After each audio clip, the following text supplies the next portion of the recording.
Hello, and welcome to our workshop today, Race and Racism Going to the Core. I'm Bridget Sampson, and I'm the CEO of Sampson Coaching and Consulting.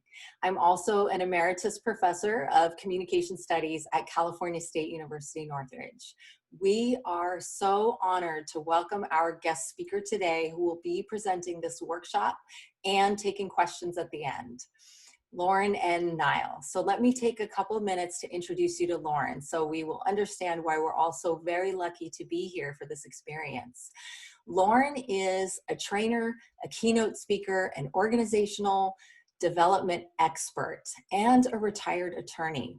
She has over 30 years of experience designing and delivering training programs on a very wide variety of subjects. I've worked with Lauren many times. We've co-facilitated programs together. I've seen her speak in many settings, and the depth and breadth of her knowledge is amazing to me.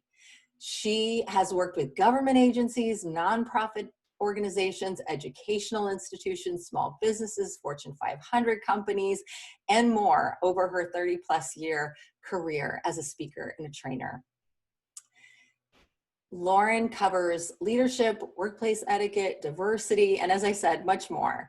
At the request of the U.S. Information Agency, Lauren traveled to Jordan and Gaza to speak to members of the press, university groups, and Palestinian women's groups about issues of culture and gender diversity in the American workplace. At the request of the U.S. Department of State's Bureau of International Information Programs, Lauren delivered keynote addresses on workplace diversity in Rio de Janeiro, Salvador, and Sao Paulo, Brazil. She's conducted equal employment opportunity programs and sexual harassment training for members of the White House staff. Lauren has been interviewed on radio and television, so look for her there. Of all the work that Lauren has done and spoken on and provided training on, her greatest passion, and I share this with her, is understanding the oneness of all humanity. Lauren holds her BA degree in philosophy from the University of New Orleans. She has her master's degree in philosophy from the University of Connecticut, and she holds her Doctor of Jurisprudence degree from Cornell University School of Law. Lauren is the author of the book Race, My Story, and Humanity's Bottom Line. All I can say is you must read this book. It is one of the most profoundly eye-opening, meaningful, informative, and emotionally just deep experiences you could possibly have with a book. I learned so much from it. I read it over and over. It's one of my most treasured possessions. And knowing Lauren personally as the author is very just so special to me. It's an incredible work, and I really encourage you to read it. You can get it on Amazon. You can find it on Lauren's website, which I also encourage you to check out, LaurenNile.com, where you can find her podcast, videos of her, and glowing, raving testimonials about all of her programs. On a personal note, I just want to say that Lauren and I have worked together many times, but I consider her a friend as well as a colleague. When she would come to my class, we would go out to dinner afterwards and just talk endlessly about life and race and social justice and spirituality and everything under the sun, because Lauren is just, as I've said, this wealth of knowledge, and she's fascinated by everything. And I could never learn enough from Lauren. And when it's safe in the world again to get together, I so look forward to meeting in person again, Lauren, and continuing to connect with you in those ways. So I could go on for much more time, but I am ready to turn it over, and so ready to learn from and open my mind and my heart and learn from Lauren, because she has so much to share with us today. Thank you for being here, Lauren, and I turn it over to you. Thank you so much, Bridget. That was an amazing introduction, and one that I will try my best to live up to. So thank you for all your kind words and taking the time to put all of that in your introduction, very little of which you actually needed. So I do appreciate it, and I thank you, Bridget. My pleasure and my honor. Thanks, Bridget. And welcome, everyone. I'm going to, put my watch in a place where I can definitely keep track of time, because I do want to have time for questions and answers after the presentation. So I do want to welcome everyone to the session. Thank you for coming. I know all of us have a lot on our calendars these days, mostly by Zoom, but special thanks because sitting in front of the computer is how we are interacting these days. So for being willing to sit in front of your computer for yet another hour, I thank you very much. So I'm going to get right into the presentation so that we can get through it as expeditiously as possible and then have your questions and answers afterwards. The title of this workshop, of course, is called On Race and Racism Going to the Core. It's one that I developed probably 20 years ago, I'm going to say. But what you're getting is, as is indicated on the screen, a thumbnail sketch of the course, because this is really a 2.5-day course. And I'm going to sort of just give you an indication of what it would be like if you were in the real course. So with that said, I'm going to go right into slide 1. The objectives of the course are to increase understanding of the fundamentals of the human phenomenon referred to as race. What is it that we mean when we use the word race? Do we even know what we're talking about when we use the word race? To heighten our understanding of what it is that's at the very core of racism. What is it that is the foundation, the most fundamental aspect of racism? What's the rock bottom, the core of racism?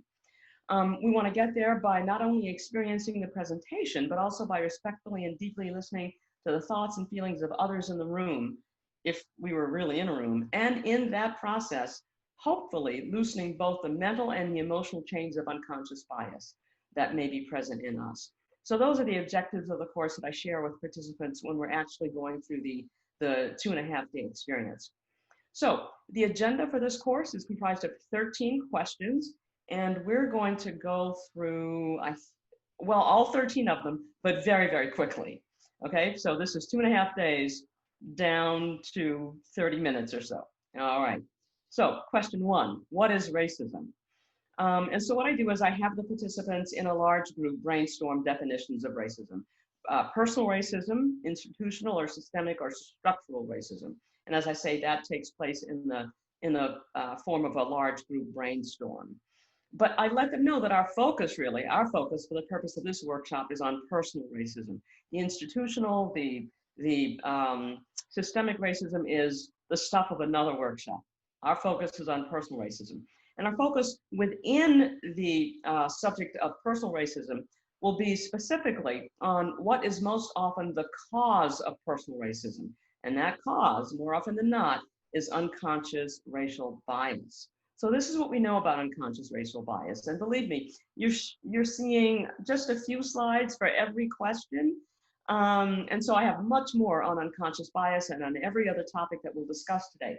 But very quickly, what we know about unconscious bias is that it is really unconscious associations or unconscious couplings, as some psychologists refer to them. In other words, we associate characteristics with people based on the color of their skin. So unconscious bias is really unconscious associations, the things that quickly occur to us on a very deep unconscious level when we experience someone who is different from us usually, or someone who's like us in terms of race or skin color.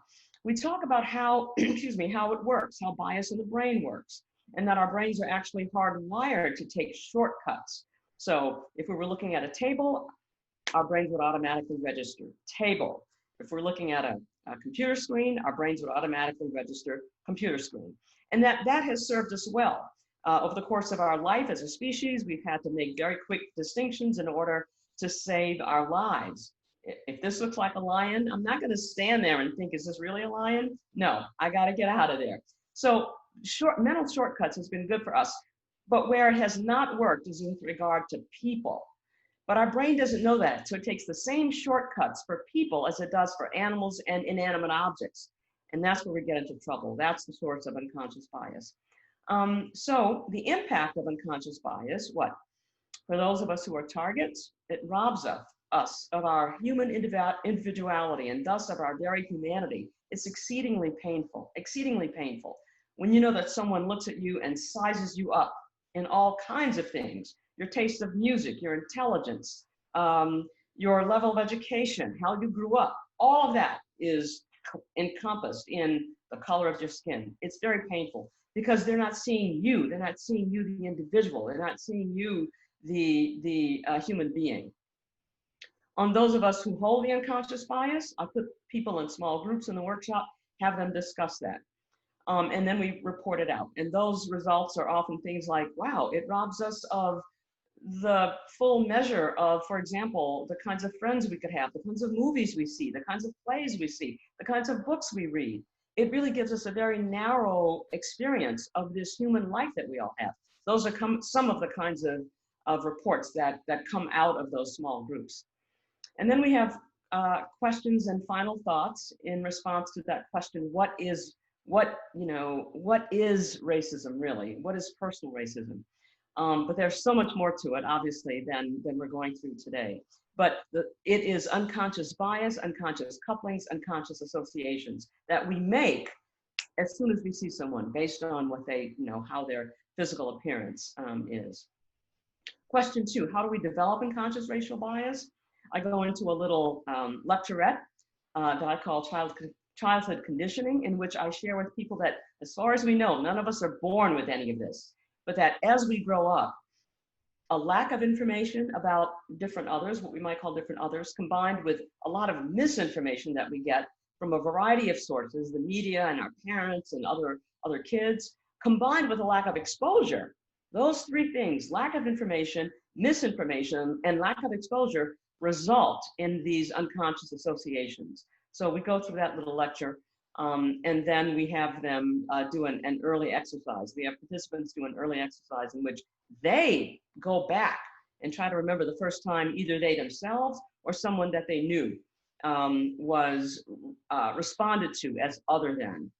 And that's a very powerful experience for most people, very powerful, because it takes us back to early life experiences.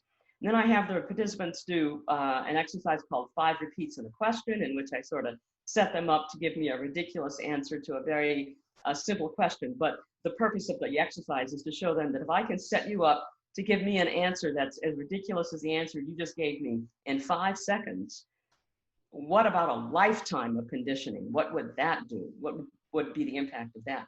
And then finally, I have them do an exercise called signatures, in which I have them write their name, sign their name on a piece of paper, once with their right hand, or I'm sorry, that's my bias, once with their dominant hand, and then once with their non-dominant hand. And I have them talk about the difference, how on the one hand it was comfortable and it felt natural, on the other hand, it didn't feel comfortable and natural. But then we talk about the fact that if I ask them to sign their name 10 times a day for 30 days, at the end of those 30 days, they'd be much more adept at it, much more comfortable. And that the same thing is true when we try to undo unconscious bias, when we try to unlearn unconscious bias. That at first it doesn't feel comfortable, it doesn't feel natural, but over time, if we continue, it will definitely be easier for us and well worth the effort for sure.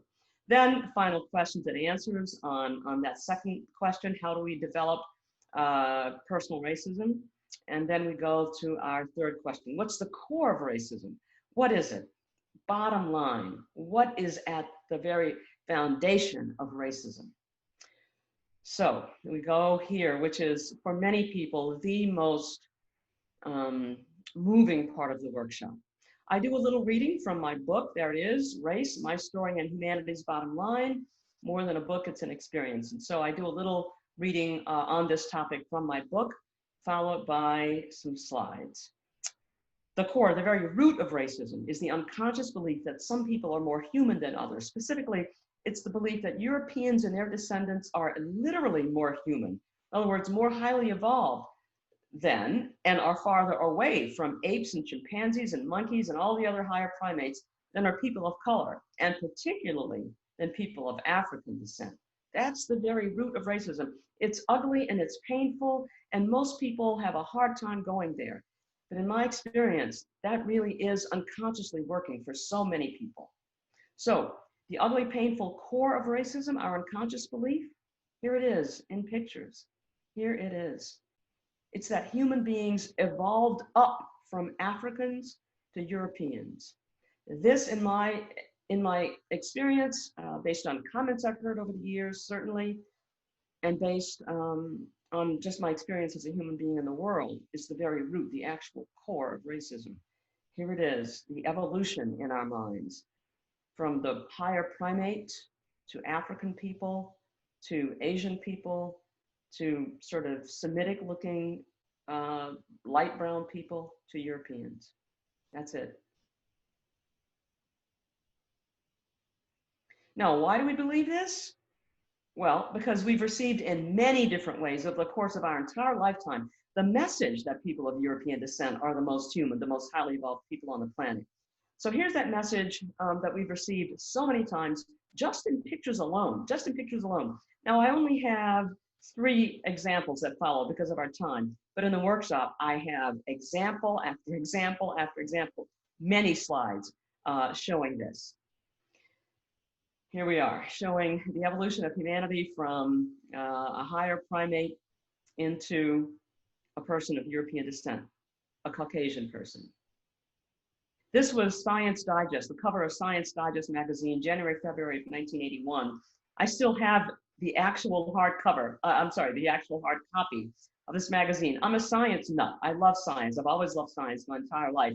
And so I have a lot of science magazines, science for lay people, of course. And I still have all of these magazines. This one is in my garage. This image purports to illustrate how human beings have evolved thus far and how we may look one day in the future. The beginning and the direction of the implied evolution. There it is again, that familiar picture from an African person to an Asian person to a Caucasian person to a person who, according to the article, represents the way human beings may look in the future. And they're even in ascending order. I mean, literally ascending, going from the lower to the higher position, from African to European and then beyond. Different picture, same message. Once again, there's an evolution up from African to European. And we've seen this so many times over the course of our lives. And this is just that message in pictures, not to mention all the other ways in which we've gotten that message. Now, I give people a minute to just breathe after I show all of those slides. I must have 15 or 20 of them at least, because oftentimes people tell me that they found that particular part of the workshop extremely painful. So I give people a moment to just catch their breath, breathe. If they need a break, I give them a 5-minute stretch break, because it is exceedingly painful for everyone, and especially for people of African descent. And then I give them a chance to journal, write what it is you are feeling. We do a 2 or 3 minute meditation, followed by a round robin sharing. Depending upon the size of the workshop, if it's small enough, I ask that we go around round robin fashion and everyone take just a minute to talk about how they experienced that part of the workshop and that message that was so clearly portrayed in those pictures. Then, of course, final thoughts and questions, as we do before we end with each question. We go on to question 4. Well, what is race? When we talk about race, what is it really? When we think of race, what do we think of primarily? What physical characteristic? And of course, for most people, that characteristic is skin color. That's what we, more often than not, I believe, think of, among other things, when we think of race. We think of skin color. So what does science tell us about skin color? What do the scientists say? What's the truth about skin color? Again, I do a small reading from my book, and then I show some slides. The actual workshop slide presentation contains many more examples than the 3 that follow. I just have 3 for the purpose of this survey course this morning.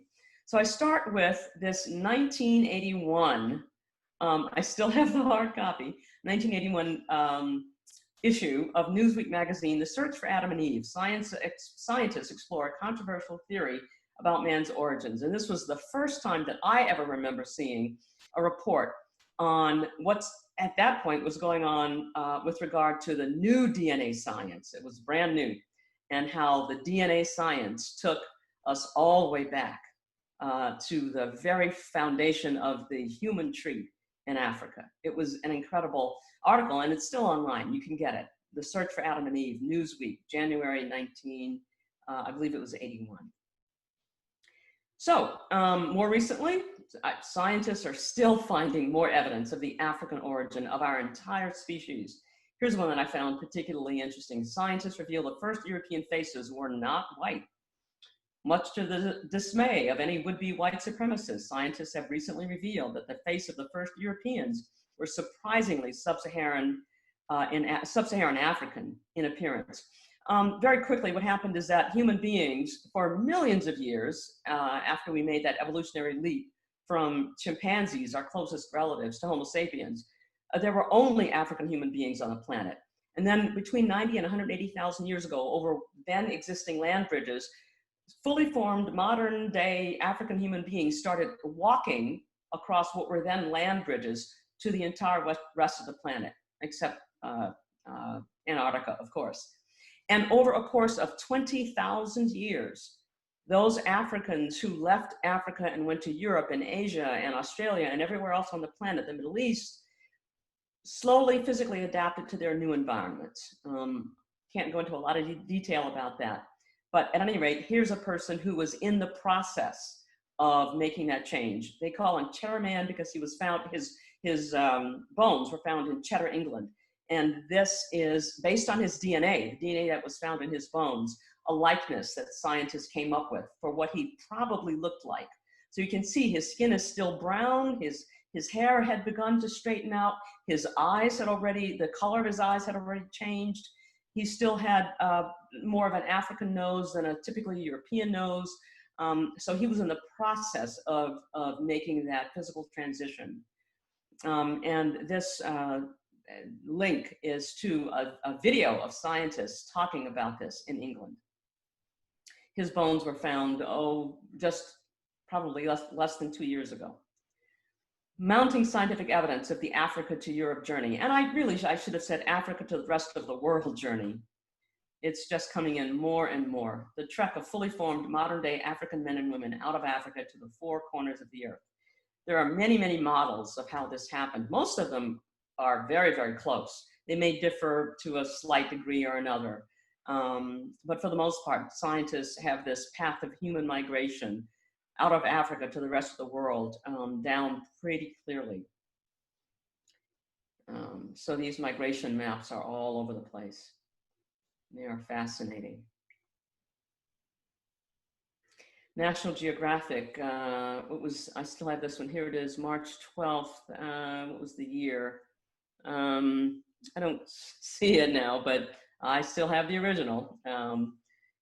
It was a fascinating write-up of the greatest journey ever told, the trial of our DNA out of Africa to the rest of the planet. Thus, perhaps the most fundamental truths about race are that Africans are the parents of all humanity.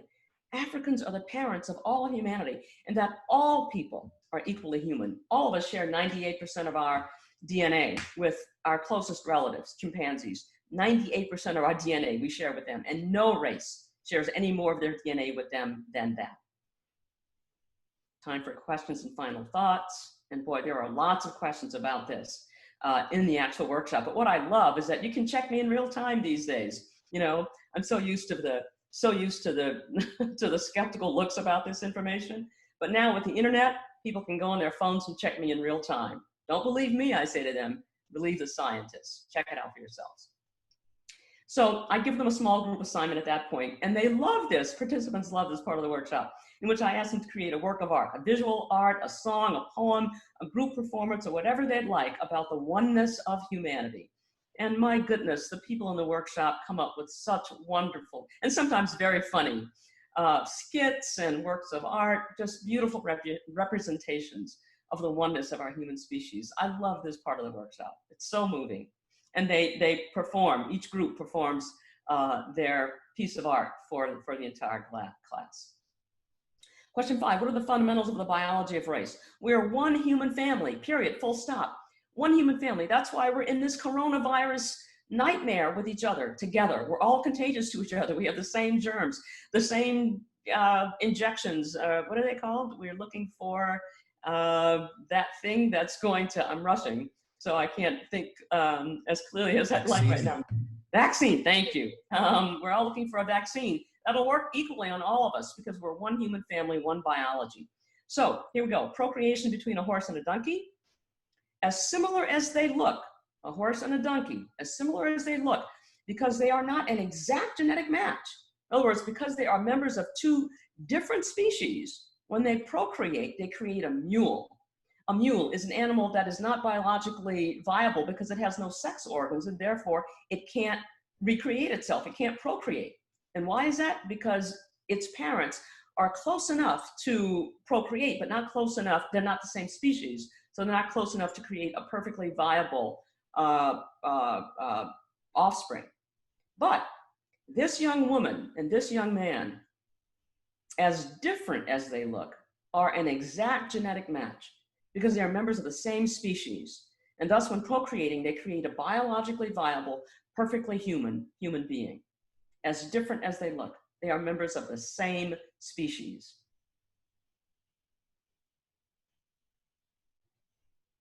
Thus, race is simply the human body's amazing ability to adapt over a long period of time, excuse me, to climatic differences. Nothing more, nothing less. And what scientists know is that if we took, for example, every European person alive today and put them in Africa, and every African person alive today and put them in Europe, in 20,000 years, they would have exchanged physical appearances. It's a biological adaptation for our survival. Adapt or die, one of the most fundamental laws of nature. All animals adapt to their climate. So this primate, chimpanzee, and these two people, these two human beings, all live in sub-Saharan Africa, and they need dark skin in order to protect them from the incredibly hot climate, the incredibly hot rays of the sun in sub-Saharan Africa. This primate and these two human beings are from the northern hemisphere. They don't need as much melanin in their skin to protect them.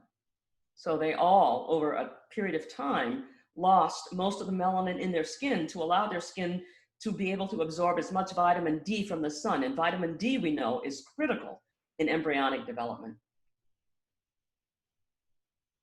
Evolution versus adaptation. This was our giant leap, our evolution.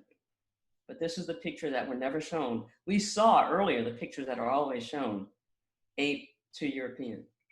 This was not a leap. This was not evolution at the bottom. It was a climatic adaptation. The picture that is always shown, and there are so many of these pictures. This is only 3 that I happen to put on one slide.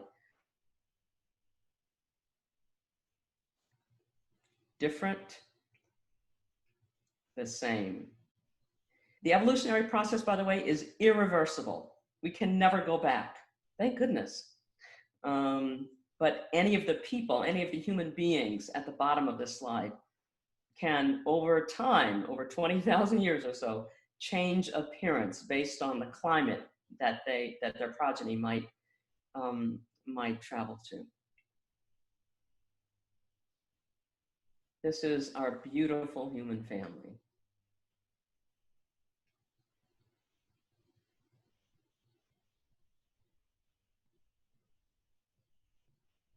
Question 6. Since Africans were the first human beings to have been on the earth and they've been on earth longer than other people, why haven't they accomplished as much as other people? Why haven't African Americans accomplished as much as other groups who came to the US?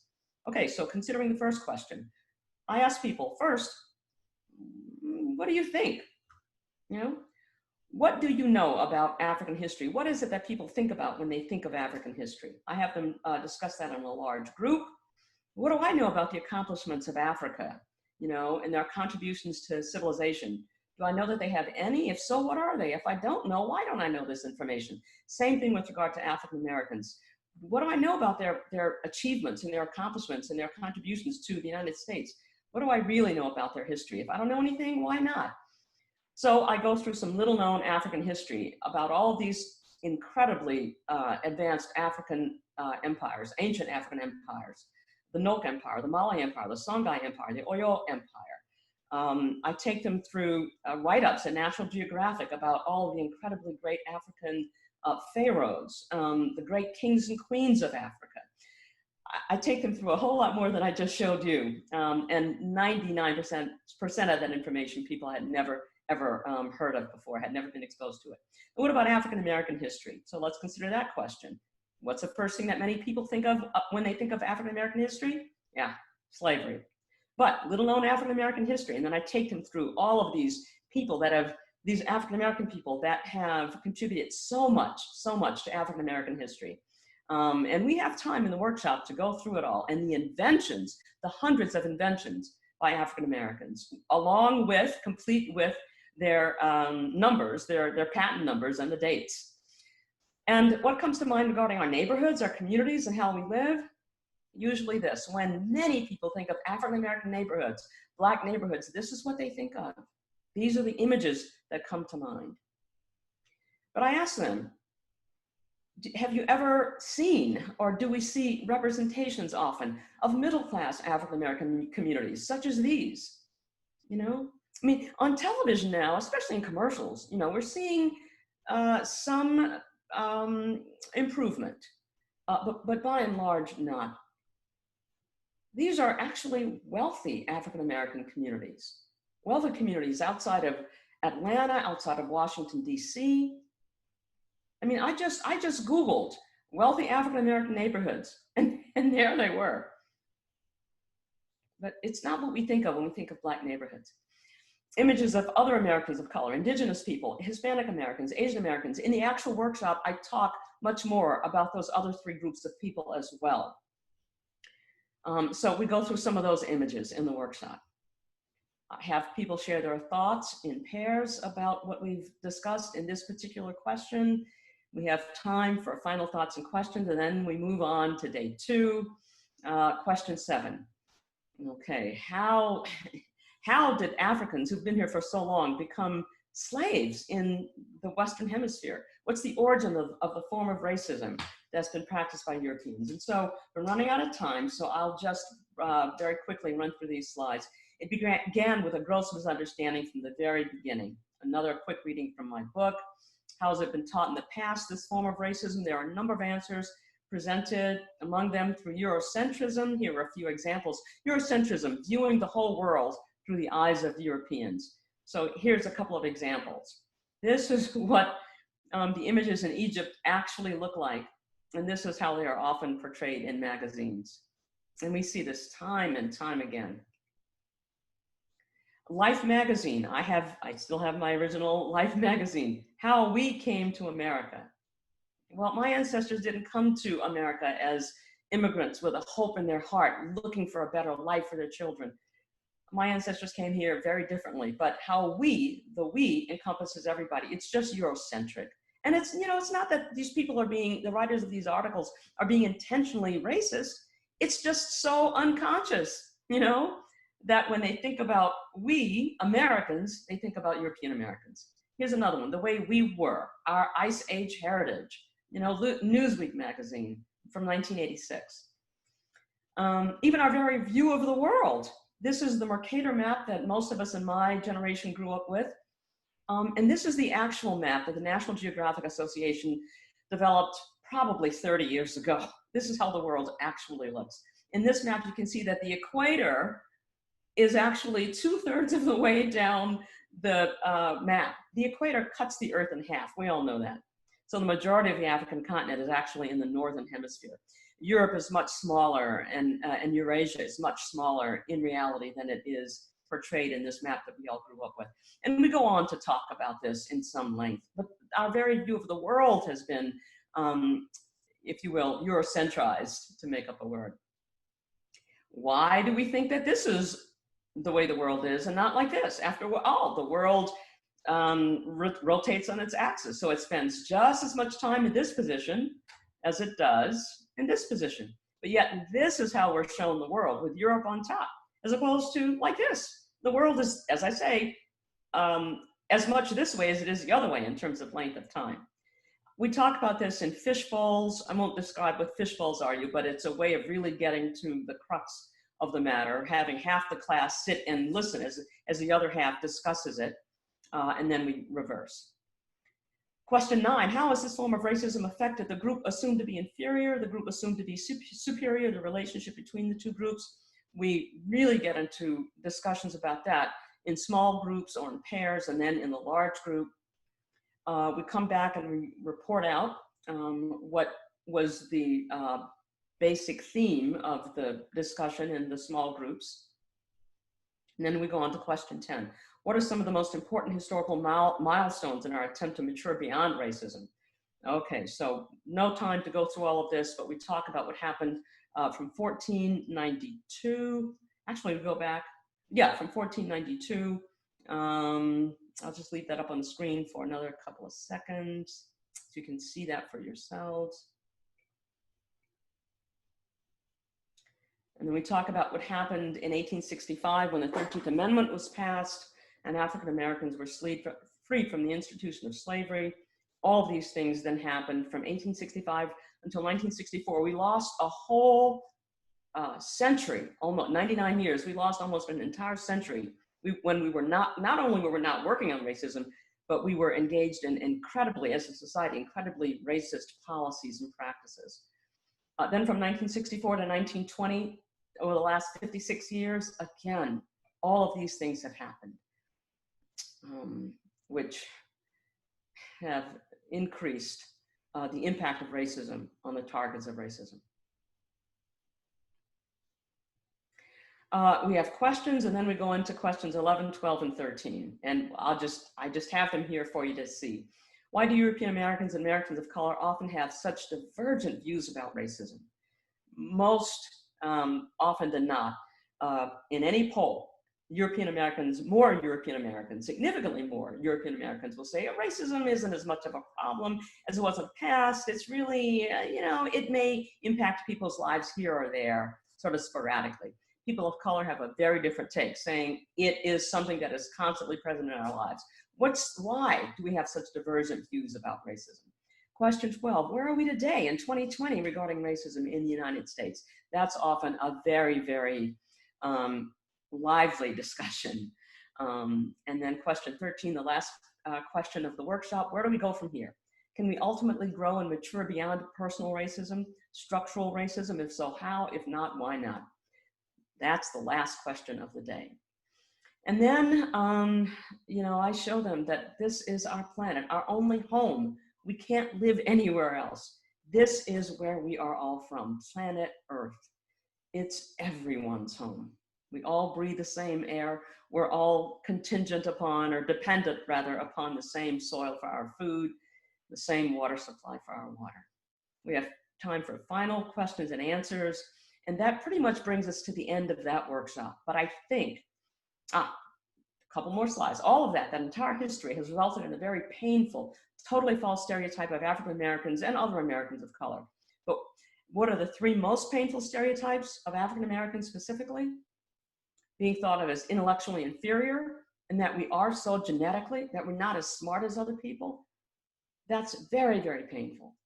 That we're historically irrelevant, in part because we're so intellectually inferior. We haven't done anything historically. We have contributed nothing to the world and to the United States, nothing to show in terms of anything, inventions, science, mathematics, you name it. We have no contributions, no accomplishments. And thirdly, that we're socially deviant and that we are that way genetically, that it's in our very genes, that we're lazy, or in my hometown of New Orleans, we call it lazy, trifling, and shiftless, that we're lazy, morally bankrupt, and criminally inclined, and thus dangerous, leading to the kinds of murders that we see today. It's a whole other discussion. In my view, if you ask another person of color, they may have a very different opinion. But in my view, those are the three most painful stereotypes, specifically for African Americans. We, at the end of the day, have time for people to share learning highlights. What was a tremendously helpful learning highlight for them, for the most significant thing they learned during the day. We have appreciations in case they want to appreciate anyone in the room who shared something specifically and particularly meaningful for them. And then that takes us to the end. So, wow, that was the 13 questions of race and racism going to the core. I am going to stop screen sharing now. And thank you for, looking at and listening to all of that and seeing how much time we have left. I have 11:52. We have 12 minutes, at least until noon. And then for anyone who wants to stay afternoon, I'm happy to stay on and continue answering questions. Lauren, you are amazing. Thank you so much. I learned so much from you yet again. And every time I hear you speak and have you share all that you know and all that you have experienced, I learned something new. So I can't thank you enough. Teresa, oh my gosh, I saw you. I saw you a little bit, Teresa. Teresa was so engaged in what you were saying, Lauren, and I'm not surprised because Teresa is just one of the most amazing people on the planet. So Teresa, tell us what you'd like to share. I think you're unmuted. Can we hear Teresa? Can you hear me? Yes. Okay, this is great. I pulled over because I realized that was probably safer, and I'm in my car. That's why I'm not wearing a mask. But I heard a comedian say something once, and it's relevant to what's going on here. So I wanted to bring this up, and I wanted to thank you, Bridget, for inviting me, and thank the professor for. I've learned so much stuff. I was taking notes and taking snapshots so I can go home and research all this stuff. But a comedian once said that we have the theory of evolution. And the theory of evolution is that, we started out as primates or animals, and then we morphed into human beings. So the comedian said, so what happened to the other apes and monkeys that we still have today? Did they decide not to turn into humans? Oh boy, I love that. Okay, so even though that's funny, he's got a point. Oh, You see yeah. what I'm saying? Because unless I'm misunderstanding what evolution is, I'm thinking that evolution is that, a tadpole becomes a frog. So at one particular point, there's no tadpoles because they've all gone on to the next level. And that I laughed, but then I went, So I'm not saying, I'm a child of God and a Christian. So the evolution thing was taught to me in school. But yeah, that's a question. It's funny, but it's a question. If we have evolved from apes and chimps and all of that, then what the other ones that are still being born just decided, oh, I don't want to go to the next level and be a human. I'll stay a monkey. No, not at all. And thank you for all the other stuff you said too about how we're looked at and everything. Because I think the thing is that real quickly is that people do things and they don't understand how harmful it is, because they haven't stopped to think about what the other person may think. We can solve all of this if before you make a move, you say, you know what, if I reach in this person's hair and take something out without even asking, can I touch them? Do you think they'll be upset by that? And not be surprised when you've picked something out of someone's hair and they've turned around and asked you not to do that. We have to learn about how the other person thinks. We've been brought up differently. And I know there's others, so I'm. Well, thank you, Teresa. And you're right, that comedian raises a very good question. The answer is that we are all still evolving. All of us are still evolving. All the primates are still evolving. Human beings are still evolving. We are on different branches. Our branch broke off and became Homo sapiens. Their branch is still what their branch is. They're all still evolving. Evolution takes millions of years. And if we were alive in 5 million years, I can guarantee you that the chimps that are alive today would look very different. And as human beings in 5 or 10 million years, we would all look very different too. We're all still evolving. That's a very good question. Thanks for asking it. And that's the answer. Thank you. Thank you very much. Thank you, Teresa. And thank you for being here, Teresa. I'm so happy to see you. Wow. Oh, I'm sorry. Thank and then Yes. I also wanted to respond very quickly, Teresa, to what you were saying about thinking before we act or speak. Yes, I could not agree with you more. Trying to say to ourselves before we think or speak, how can I be the most compassionate in this moment? How can I be the most empathetic? Right. If we all took a minute to do that, a second to do that, much of the pain that people experience because someone has said or done something unconscious would not happen. So thank you for that. Thank you. You're welcome. Thank you. Thank you, Teresa. We are going to continue the conversation, but if you need to leave, I want to make sure to say this before people may need to leave in 2 minutes at the scheduled end time. Please go to Lauren's website, LaurenNile.com. She has hours and hours of podcast episodes that you can click on right there. This overview was barely scratching the surface of what Lauren has to teach us. You can tell. I know that you could tell that.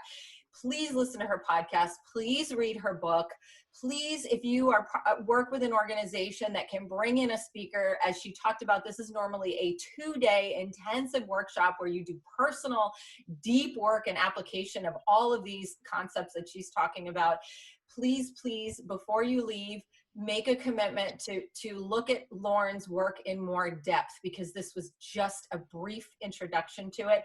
Her personal story is like no other that I have ever heard. If we have time for this, you can stay. We may be lucky enough to hear of Lauren's childhood experiences, which is one of the most profound that I've ever heard in my life of I won't even say, but the moment in time and history that she experienced and remembering before and after the Civil Rights Act was passed is a story that you do not want to leave this earth not having heard. So either stay on with us in case she shares it, find it, or certainly read it in her book, okay? Because it just gives me chills to even think about that story. So I want to say that before we wrap up. And I also, or before you have to leave, in case you have to leave at 12, but we are really hoping that all of you can stay, because we're 1 minute to our scheduled end time, but we are going over. I do want to say we have a free workshop every single month just to help in the world with everything that's happening. Next month, we are doing a meditation and mindfulness workshop. I hope you can make it. I'm going to share super quick, just on the screen. Can everybody see? This is the invitation. Our guest speaker is here on the call right now, John Parker, who is an amazing meditation and mindfulness teacher, world-renowned and Grammy award-winning artist. You do not want to miss that. So I just wanted to at least throw that out there before our scheduled end time, but I do want to continue to have this conversation. So, and Todd reminded me to say that. So Todd, if I forgot anything else, or anybody, if I forgot anything else, please let us know if you're not on our newsletter. We only send it out one day, the first of the month, and we try to provide as much free value in the world as we can. So please just reach out to me privately if you're not on our newsletter, so that you'll know about our free workshops and all our free services. We're trying to be of service in the world at this incredibly painful, difficult time in so many ways. So Lauren, would you be so generous as to tell us your story? You know the story I'm speaking of from your, would you mind? Sure, be happy. Thank you so much. Yes. In a nutshell, I was born in New Orleans in 1953, and that was 11 years before the Civil Rights Act of 1964 was passed. And so as a child, and literally until I was in what is now called middle school, we called it junior high school in those days, in New Orleans as a child growing up, I had to sit, we call them the screens for some reason, I don't know why, but I had to sit behind the screens in the back of the bus, and I'll never forget, they said, these seats are reserved for our colored patrons only, and they were tin, and to make a long story short, however many seats there were in the front, we could only sit back there. We had to sit behind the screens. And, you know, when I wanted to go to Howard Johnson's to sample the 34 flavors of ice cream that I passed every day coming home from school, we couldn't go. Everything was white only.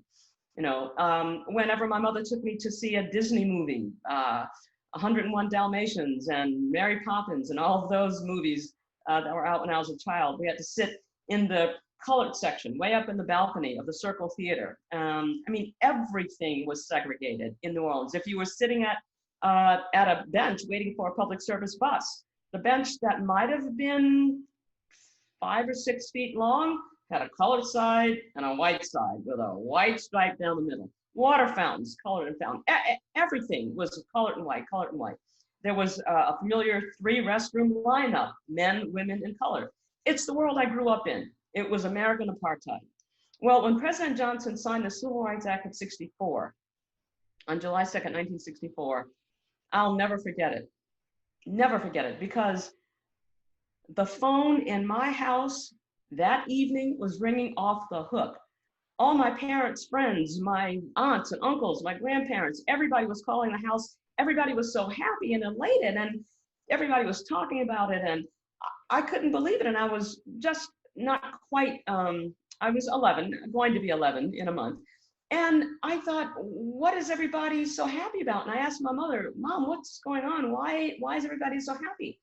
And she said to me, well, you know those 34 flavors of ice cream that you've been wanting to try at Howard Johnson's? I said, yeah. She said, well, this new law says that we can go there now. we can go to Howard Johnson's and we can try any flavor of ice cream you want. I was like, wow. She said, and you know, sometimes when we're at the shopping center and we want to stop for lunch and we can't go to Morrison's cafeteria because it's white only. I said, yeah. She said, well, this new law says that we can sit down in Morrison's cafeteria now and we can have lunch. I said, whoa. And she said, and you know that big roller coaster you've been wanting to ride at Pontchartrain Beach? I said, yeah, with much anticipation, thinking, oh my gosh, don't tell me. She said, well, this new law says that we can go to Pontchartrain Beach now and we can ride that big roller coaster if you want. And I thought as a kid, wow, one law does all of that? I was amazed. I had never before in my life seen the adults so collectively so happy as I did that night that the Civil Rights Act of 1964 was passed. And then literally the next day, I saw people up on rooftops taking down white-only signs and painting over white and color on round support beams of stores that had WHITE on one side of the column with a really nice, tall, silver metal fountain with frosty cold water coming out of it. And on the other side of the column, COLORED in big black block letters with a little tiny white porcelain fountain that had just a I don't know, a little bit, a sprinkle of hot water coming out. I saw all of that begin to go away immediately because when President Johnson signed the act, he made it effective immediately, not in 180 days like many acts. They give employers and businesses 6 months, 180 days to make the transition. No, President Johnson said, we've been doing this too long. This act takes effect immediately. And the next day I saw that change. It was an incredible, I had seen the adults in my life be collectively frightened during the Cuban Missile Crisis. And I didn't know what was going on, but I could see all the adults in my life very frightened. I'd had no clue as a child about what nuclear war was. And being in New Orleans, which is so close to Cuba, I mean, we were really, on the front end, if you will. But I knew that all the adults were terribly frightened during the Cuban Missile Crisis. I didn't even know that was the name of it at the time. But I'd never seen the adults be so collectively elated as I did the night that the Civil Rights Act of 1964 was passed. So I think that's the story that Bridget wanted me to share with you, and it was a pleasure to do so. Thank you, Lauren. And I hope that you felt a little piece, everyone, of the power of that story. And you've got to read the book to really understand how much more goes with that story and Lauren's whole experience in life. And I just do want to say that, after that, it wasn't all rainbows and daisies. You have stories of people being beaten up on buses for not being willing to sit on the back any longer now that it was law, and much turmoil and difficulty and continued racism in many ways. So, and I think I just want to say that everything you've taught us today, if anybody out there was feeling resistant, like, well, that's not me and I don't have that unconscious bias, I really challenge you to look deeper and to read Lauren's book and to really hear all of her stories and all of her lessons. Her book is, I meant to find it, it's big. And yet it just barely again scratches the surface of how much we all need to understand about the unconscious bias that lives in our brain, and waking up to it and stopping this denial. We all absolutely have had it ingrained in our brains to believe those horrific things about people of color that Lauren described earlier in the workshop. And if anybody's sitting there thinking, that's not me, I see everyone the same and I'm not racist, please work to wake up, because it's simply not true. I know what I'm saying is very controversial, but now is the time. There's no more time. Things have not gotten better. So this beautiful story that Lauren tells us, while it's so heartwarming, please don't for a moment allow us to move into complacency and think that things are better and there doesn't need to be a fight, because we need to fight more than ever. And I hope that's why you're all here, but it's our job to do the work of really looking deeply inside at the ugliness that lives in our own minds and hearts, rather than saying, oh, that's not me, I'm an ally, I'm not one of those people. Yes, and Lauren. Bridget, if I may, let me just say that when engaging in that circumspection, if you will, I always say to people, there's no blame, shame, or judgment. We all receive those messages. You know, none of us were born this way. It's not our fault that we have this. I'm sure I carry so much unconscious bias about people with disabilities, you know, about people who perhaps speak English with an accent or something. You know, all of us have some kind of unconscious bias. It's not our fault. You know, I work every day. I try to work every day online. If I have a thought or I have a reaction to something I see on TV, I think, whoa, where'd that come from, Lauren? Wow, and you teach this stuff. You know, I think that when people feel guilty about it, it makes us want to stop.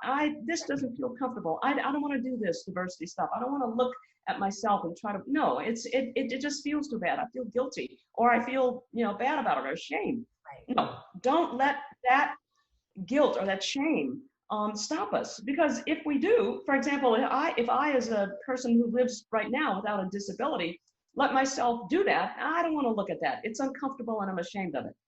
That's coming from able-bodied privilege. I have the privilege to say, I don't want to look at it. It's not fun. If I were a white person and I said, I don't want to look at my unconscious bias, that's coming from white privilege. I don't have the option of not dealing with those folks all day, you know, all the time, who act in that way. And I would ask that you not engage in what can be, at first at least, an uncomfortable journey, because I have to deal with those folks every day in my life. So, you know, no blame or shame. Don't feel bad about it. Just go, oh, I'm on automatic pilot again. Okay, let me rethink this. And just be gentle, but consistent with yourself, please.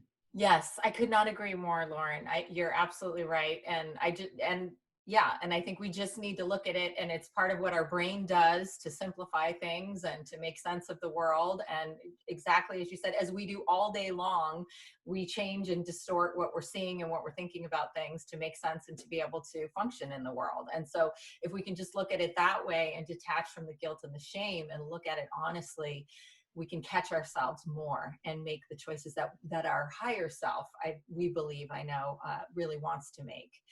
And so we did have a question that I think would be important for all of us to hear from you and anyone else who wants to share.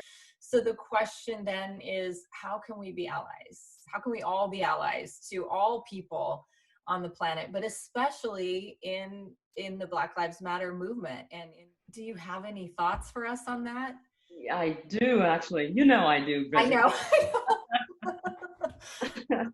know. First of all, well, in fact, I have something that I wrote out. I'd be glad to share it. I don't think I have it on my website, but I do have it on my listserv. I write, I don't know, maybe 2 or 3 posts a week. So if anyone would like to be in my listserv, just email me at laurennile@gmail.com. It's just my name, laurennile@gmail.com. Ask me to put you on my listserv, and I'd be happy to, and then you'll get my posts. As I say, they come out maybe twice a week. But one of the things that I have in those posts is my list of 8 things that I want white people to do. And of course, since I don't have the list in front of me, I won't be able to think of all of them.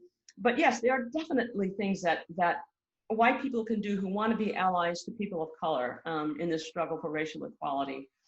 One is, when you see something, say something, with regard to what I refer to as the daily indignities. Now, in the class that we just very quickly went through, we talk about the daily indignities at some length. But when you see, for example, that you're not next in line in a store, but you're being called on next, a line that might not be so straight. Yes, sir, can I help you? You know, say, you know, that woman was here first. You need to wait on her first. You know, when you see, for example, someone in my neighborhood said, I don't want to see those guys who do all the landscape work in our neighborhood. I don't want to see them sitting under the pergola by the pool eating their lunch. So what did our HOA president do? He bought a table and put it in the HOV lot, a table and some umbrellas. I would have loved for him to have said, you know what? Those guys work hard here. It's a crew of Hispanic men. Those guys work hard here. They have a half hour for lunch. They sit and they eat their lunch, and then they go back to work. Yeah, they can sit under the pergola at the pool and eat their lunch. They've been doing it for years. You know, I would have wanted him to stand up for those men instead of buying and he's a really nice guy. He's my next door neighbor. He's a really nice guy. But he didn't think in that moment to stand up for those men and say, no, not happening. They're going to sit right where they've been sitting and eat their lunch. That's how I want white people to respond. So yeah, when you see something, hear something, say something. Gosh, I want you in your workplaces, in your places of recreation, or if you have a place of worship, or if you don't see a diverse group of people, ask why not. It's one level of awareness to be aware of racial jokes and racist statements and comments, but it's another level of awareness to look around and see who's not at the table, to see the absence of diversity. So I'd like you to, in everywhere that you live, look around and see, why is this board of directors not more diverse? Why is this HOA association not more diverse? And then start working with a committee of people in your organization on becoming more diverse. So that's another thing. One of the other 8 things on my list is, for God's sake, stop killing us. My goodness, work on the unconscious bias that results in a person, whether it be a police officer or a vigilante, looking at an African American or other person of color and automatically having the association of, dangerous, a threat to my life, threat to my safety, bam, and then taking that person's life. When you've just asked them, for example, to get their wallet, and they're reaching in their car to get their wallet. For God's sake, stop that. There are other things on my list of 8, but I'll stop there to give more time for other questions, Bridget. But if anyone would like to have that list of 8, and you don't have to be in my listserv necessarily, just let me know, and I'll be happy to send that to you. Yes, thank you so much, Lauren. And on our website, Lauren was kind enough to write a special blog post just for Sampson Communication Consulting on what white people should know and do, what she would like white people to know and do. And I believe it's aligned with the 8 recommendations that you just alluded to. So, and we also, yeah. I'm sorry, Bridget, I forgot that I had given it to you. So it's on your website as well. Thank you for reminding me. In that post is a link to a PDF that has the whole article exactly as you wrote it. So please go to our website to find that. Please go to Lauren's site and read everything and listen to everything she's got. Sade says, preach. Thank you, Sade. Yeah. You're welcome. Do you want it, Sade? Did you want it?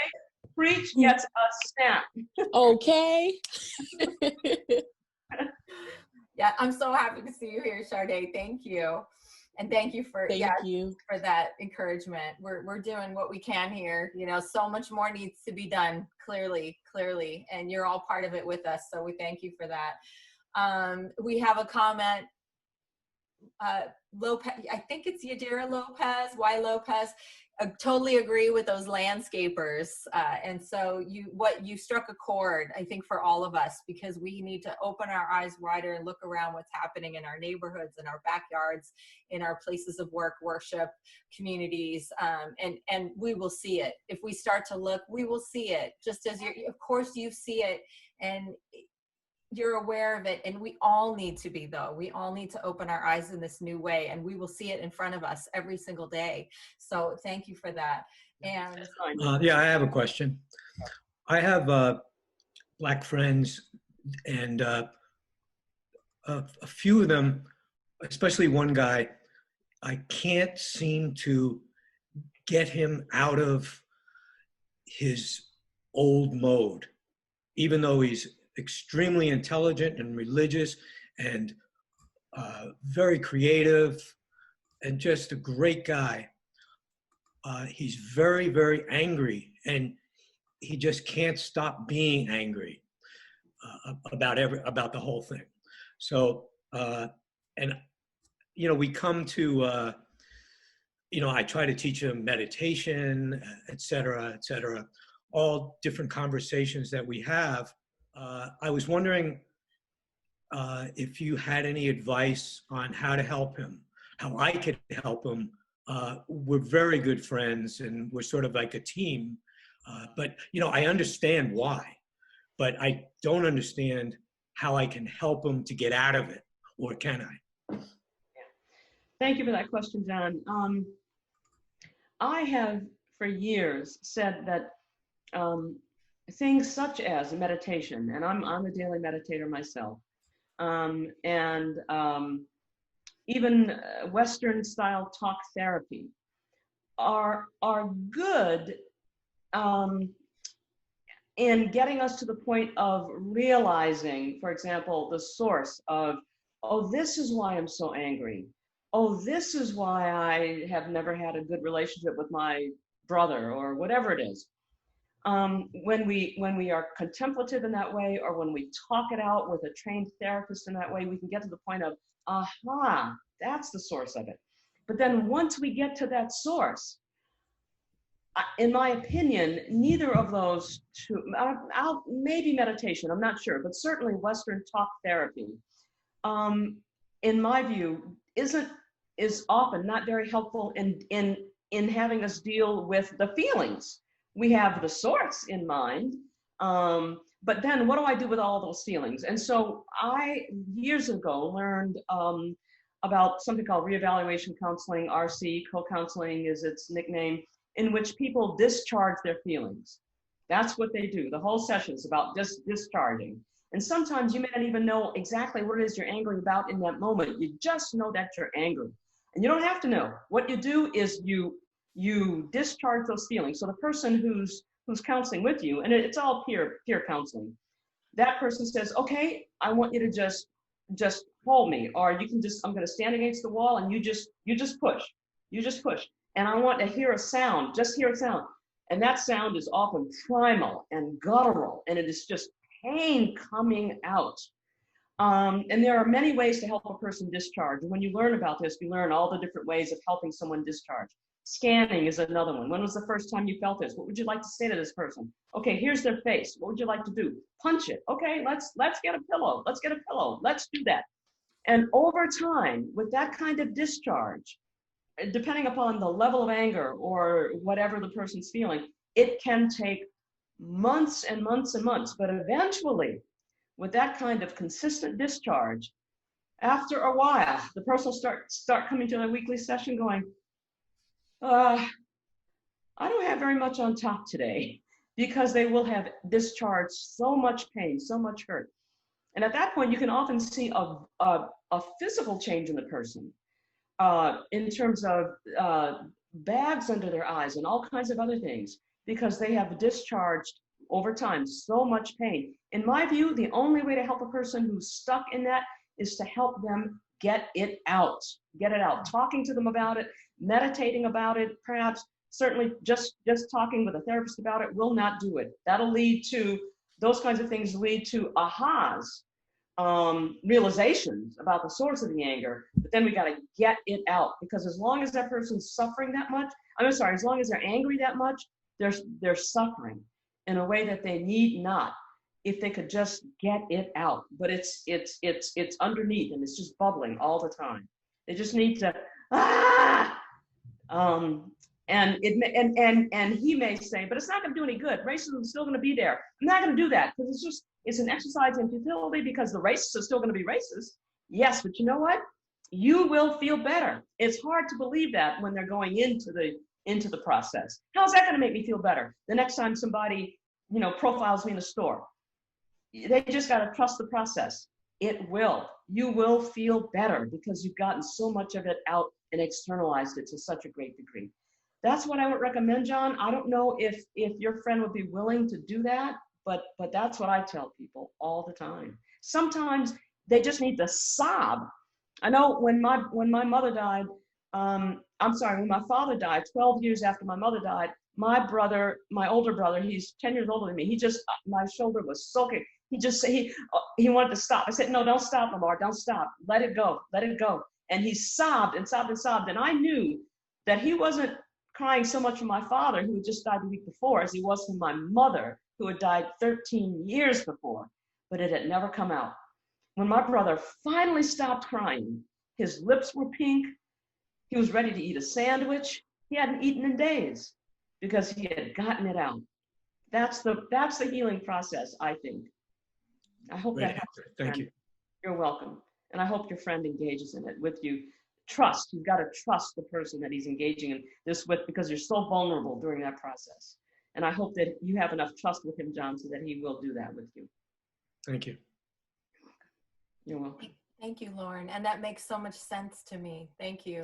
That the healing that is necessary goes so deep, and the things that we traditionally think of as our resources for being able to do that, something different is needed. So thank you for educating us. And it actually reminds me that I wanted to ask you if you'd be willing to share for just a moment about your new book coming up, because as we mentioned in the beginning, and as you could hear from Lauren's answer, she's also deeply spiritual and connected to all that is divine, and has studied all the world's, spiritual traditions and practices, and we share a deep desire for everyone to see and feel how we are one, humanity is one, and we are all connected here in the physical world and in the spiritual world.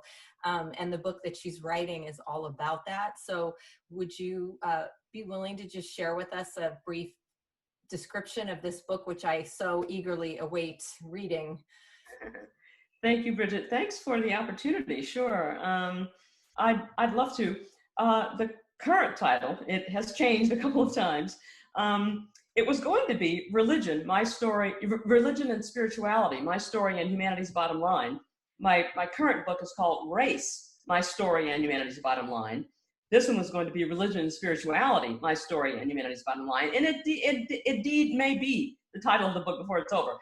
I'm toying with the title, Religion and Spirituality, It's Time We Mature. So I have to see what the actual title is going to be, but it's probably 70% written. So I'm hoping to have it finished by the end of the calendar year, I hope. But essentially, it is a book about the fact that all of us live in an incredible mystery every day. And that mystery is, where did reality come from? What is the source of this universe in which we all live? None of us know. On the one hand, look, we only have two possibilities. Either the universe was created or it wasn't. If it was created, then you got to say, if you're going to be intellectually consistent, well, who created it? Well, the creator, God, the creator. But then who created the creator? If it doesn't make sense for the universe to have always existed without ever having come into existence, then it makes no sense for a creator to have existed without ever having come into existence. Well, who created that? Well, a creator created that creator. Well, a greater creator. It doesn't make any sense at all. So to say that the universe was created logically makes no sense. The only other alternative to a rational mind is, well, the universe wasn't created. It just always has been. But that's equally as illogical. How can anything that presently exists never have come into existence? How can it always have just, eternally have existed? That doesn't make any sense either. But to a rational mind, those are the only two options. The universe either was created or it wasn't, equally as illogical. So we all live in this profound mystery every single day. And none of us know what the answer is, but we have different beliefs about it. And so this book is about the fact that, well, it's sort of like, can't we all just get along, regardless of our religious and spiritual differences? We all have beliefs about this profound mystery, but none of us really know. And it's time for us as a species to mature beyond all of the divisions and the distinctions that we have based on religion. More people are killed because of religion every day on this earth than anything else, And it is time that we look at, first of all, the total illogic, to make up a word, of, for example, anti-Semitism, how illogical it is to be prejudiced against somebody based on their faith. None of it makes any sense. And so what I do is I give a survey of the world's great religions and talk about what each of them believes. And then I say, now, this is what we've done with these differences. Man, the Crusades, the Inquisition, you name it. And then I talk about the reality, the necessity of us coming together beyond all of those differences and learning to work with each other based on either our faith in a divine creator, or either for atheists and agnostics. some of the best people I know are atheist or agnostic. They are highly, highly evolved people who are totally humanitarian, but they are atheist or agnostic. So we need to include everybody in this family of humanity, believers and non-believers alike. Thank you, Lauren. I think that was just enough to whet everybody's appetite, mine for sure. And so we all need to run out and buy the book as soon as it's ready. And I will be sure to let our audience and our supporters and our community know. Well, it certainly does talk about the difference between the East and the West, Eastern traditions such as Hinduism and Buddhism and Jainism and Shintoism, and then the three Western religions of Christianity and Judaism and Islam. And man, I go into some discussions about the history there and what each can learn from each other. Yes, I can't wait. Lauren, you are prolific. I love that your books are huge. And so, 500 pages. So much to learn. Yes, we have a new I will, Bridget. Amy, love you. Thank you. I'm not gonna put my video on because I'm in my pajamas, so that just isn't gonna fly. I had no reason to get up today except for you guys.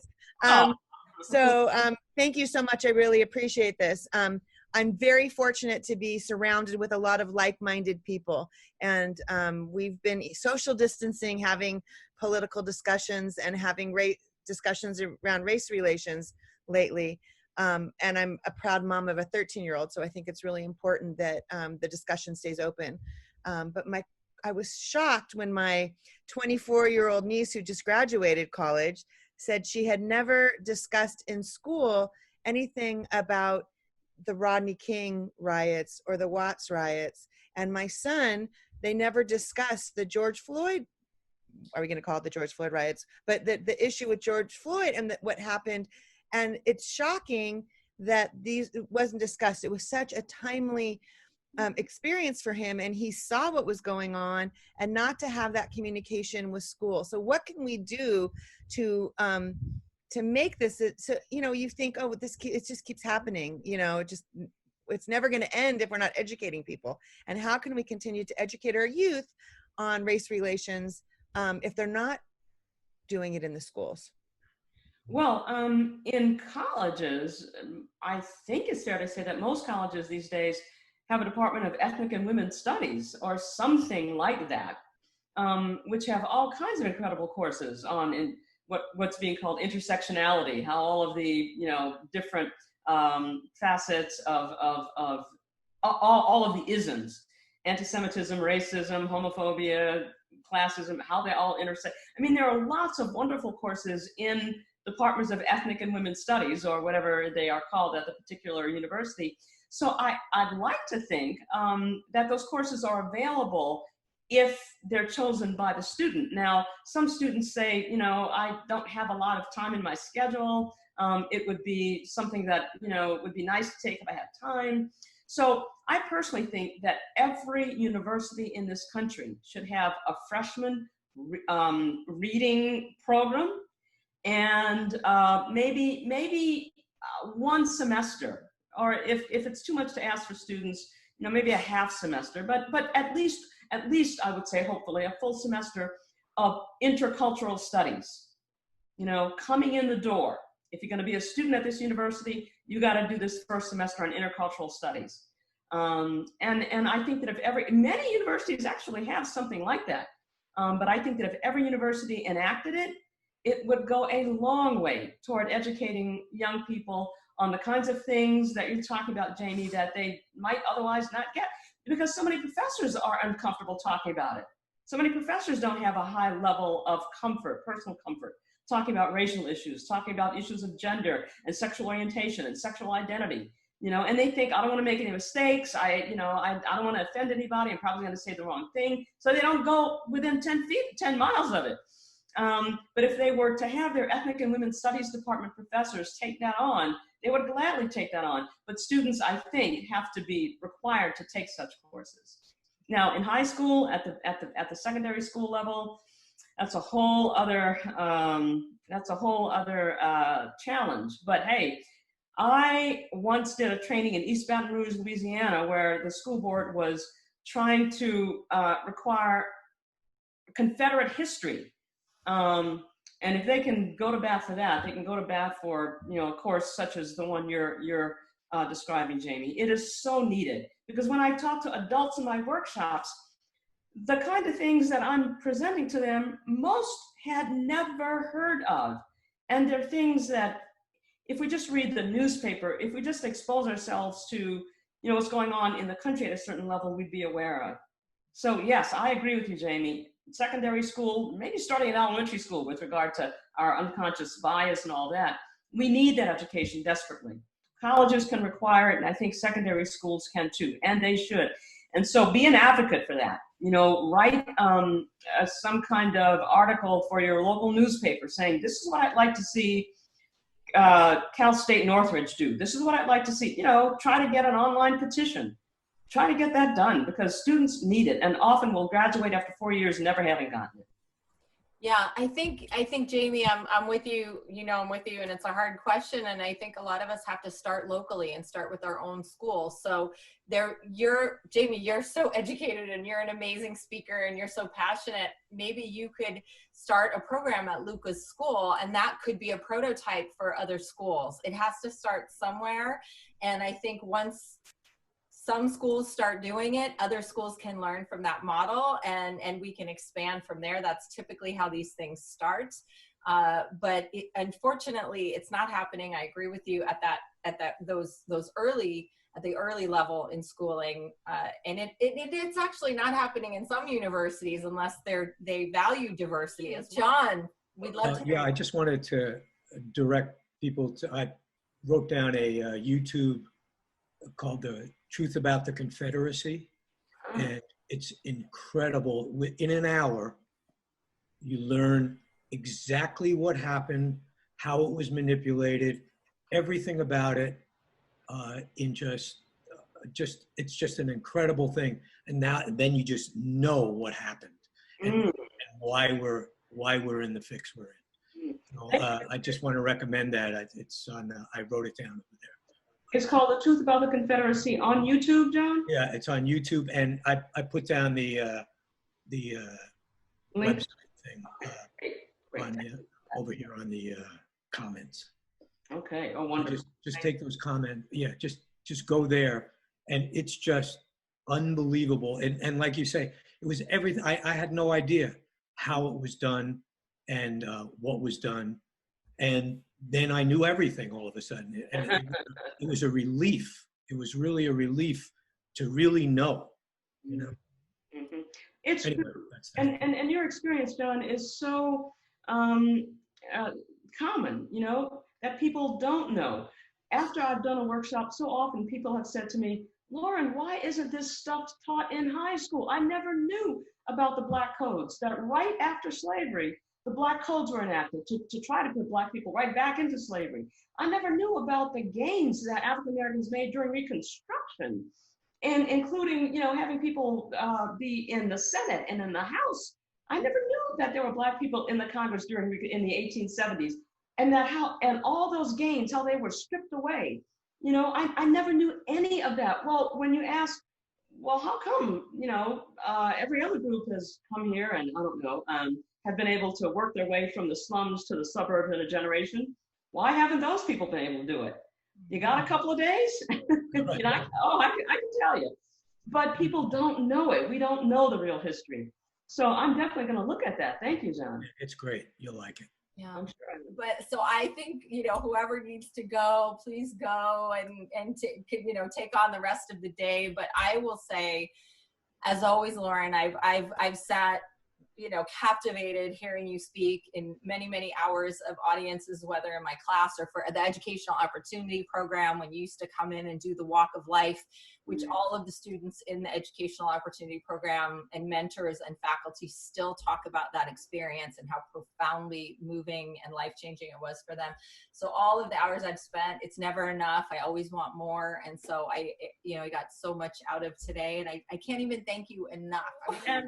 Thank you, Lauren. We'll talk soon. I look forward to your emails Every week. I learned so much. I learned so much. Thank you for putting me on the list. My pleasure. We'll be in touch soon. Okay, take care, Lauren. Bye, everybody. Bye, Bridget. Bye. Bye. Bye.